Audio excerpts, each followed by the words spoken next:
Drop it down. This one.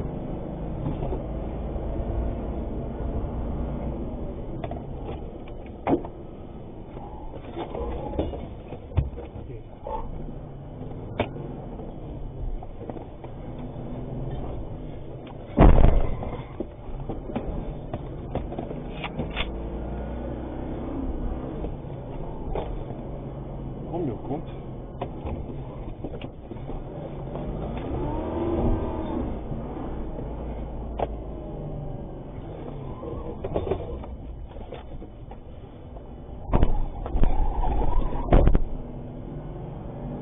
Coming off that.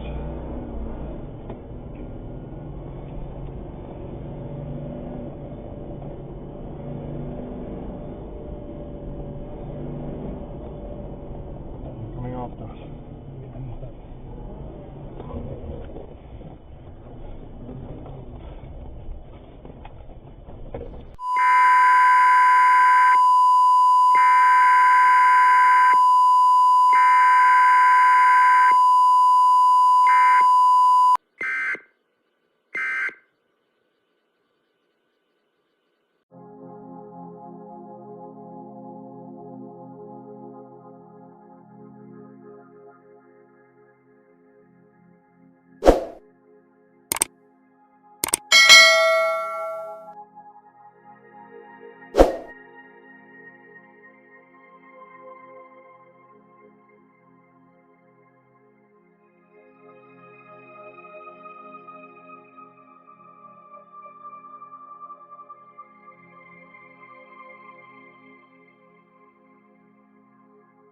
This enchanted love of ours.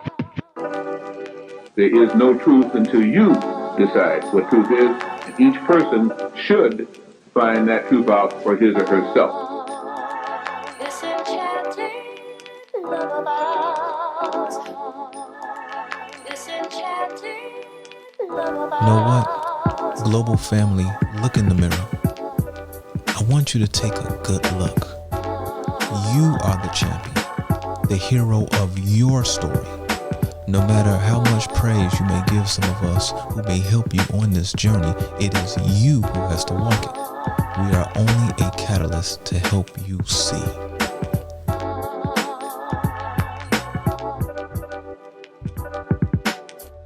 Tony, again, I give you accolades for, I don't even know what to say, for all the efforts, man, that you put in my behalf. There is no truth until you decide what truth is. It is you who has to walk it. We are only a catalyst to help you see. Person should find that truth out for his or herself. To help you see. For his or herself. I've been basically, when you're talking about people looking in the mirrors and whatever, as a state like persons who suffer from anorexia, you know, in their mind, they could be a woman be drop dead beautiful, you know, and have a certain weight, but when they look at it, when they look themselves in the mirror, they see themselves fat, and they may be like 100 pounds in, you know. That's actually deep. Yeah. Let me elaborate on that, Rick. I'm glad you mentioned that.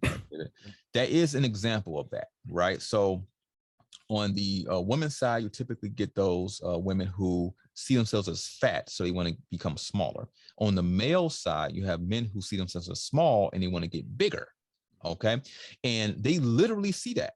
Literally, like the woman looking in the mirror would literally see herself. Just think about it. Think how deep that is, right? Where she may be, as you mentioned, David, that let's say she may be a 5'7", let's say 130 pounds, curvy, you know, gorgeous woman, right?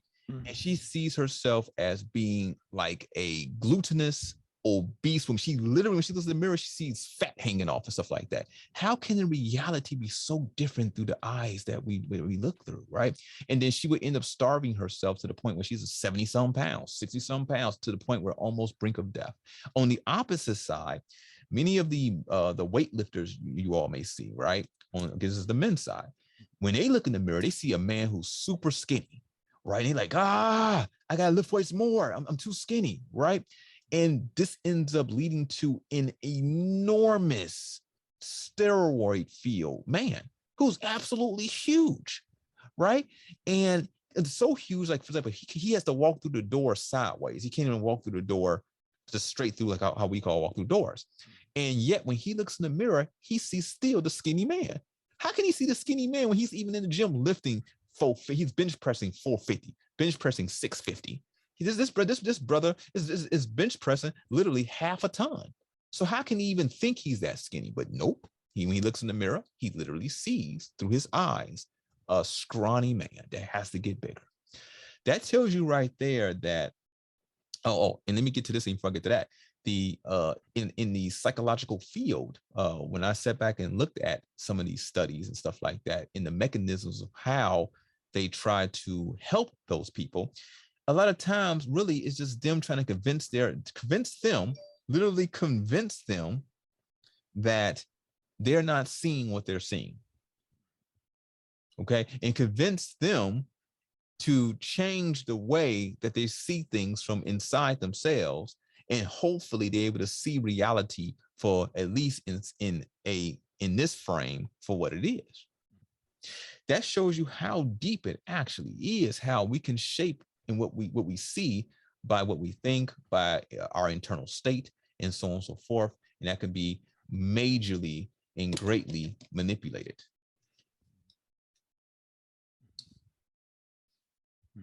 Yeah. But it's also not only that, Tone, right?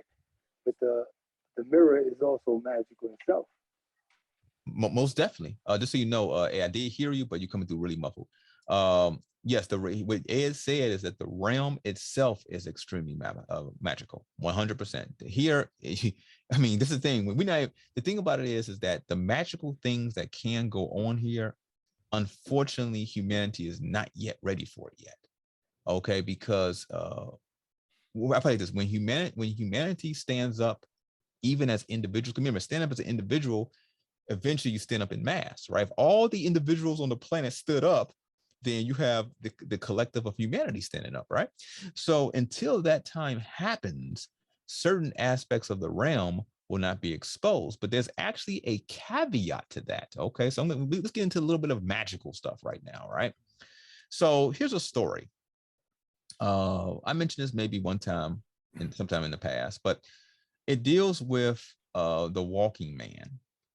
Okay, and so I'm gonna give you the long short of it, the short long of it, right? So I'm gonna keep this. This story could be kind of long, but the thing of it is that this place that we're in is a very magical place. Okay, many things can be, just about anything can be. And the previous states of the reality, I'm talking about the states of abundance, not the states of lack, okay, could come back around again, okay?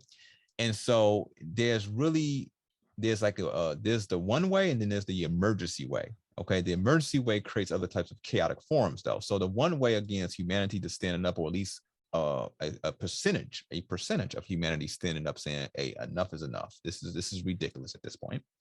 Or the other way is the emergency way, right? Where, okay, so thoughts are things, and not only are thoughts things, but the vocal patterns that people speak can create certain things. Not the way people are doing it all. They're just creating this negative thought forms at best, okay? But there's ancient ways of formulating the tongue and the throat cavity, which most people don't even have the physical mechanisms to do it anymore because we're lacking in certain micronutrients. Okay, so people's physical body can't even morph in a way to create the tunes that are needed to change the reality physically in that regard, right?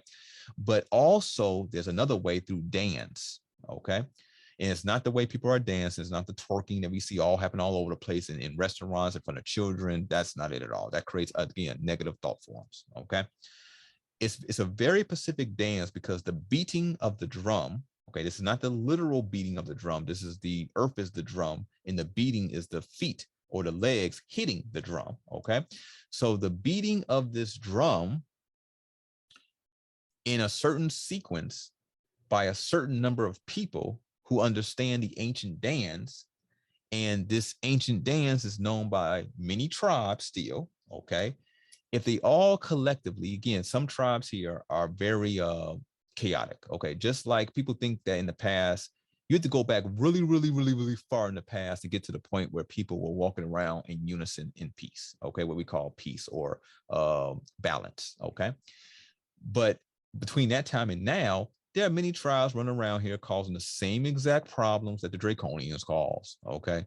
And so, but nevertheless, so they may not agree to the dance because they still want to be looked at as the one, or still want to cause chaos, or they still like the chaos. But if enough of the ancient tribes from around the world did this sequence of dancing, right, it creates the walking man, okay, which is an electrical storm. Okay. You'll know when this happens because it's a very eerie electrical storm will start to pop off across the realm, right?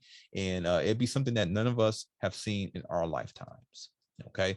And when this electrical storm happens, it starts to create electrical strikes that resemble a man walking, okay? When this starts to happen in mass, then you start seeing the walking man taking its complete form and walking through the realm, okay, literally walking through the realm, then that's when the shift will happen, okay? And that's when people will start to morph into different things, and that's when magic will be back, let's say, okay? But it's not the way many people would think, okay? It's going to lead to very chaotic magic, okay? Turn to me again. We're not talking about those people who practice all type of weirdo stuff that you see in the realm. Again, people doing that. That's why people will be judged very harshly when that time comes, because instead of them just chilling out, or instead of them keeping it to themselves, they want to spread the chaos. But nevertheless, it's going to lead to chaotic magic where everyone is going to be open to it, okay? So not only, yeah, you may get some real, let's say, magical powers in a way, maybe, right? But also the controllers, the Draconians, are going to get them too. Okay. And so one could say then, well, it's going to lead to kind of like the same thing that's happening if people's minds not right. Yeah, you're correct. But now magic is involved. So now it's even more draconian. You know, but that's a magic thing to take place to maybe give some people a bit more of an advantage than just feeling helpless with nothing at all because they forgot what their power truly actually is.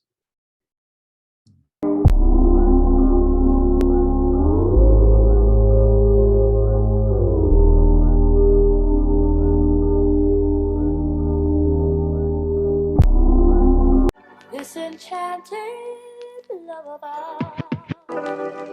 There is no truth until you decide what truth is, and each person should find that truth out for his or herself. This enchanted lullaby. This enchanted lullaby. You know what? Global family, look in the mirror. I want you to take a good look. You are the champion, the hero of your story. No matter how much praise you may give some of us who may help you on this journey, it is you who has to walk it. We are only a catalyst to help you see.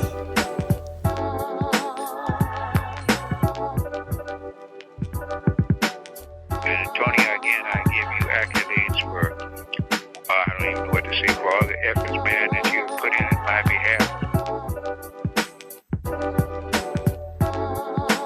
There is no truth until you decide what truth is. It is you who has to walk it. We are only a catalyst to help you see. Person should find that truth out for his or herself. To help you see. For his or herself.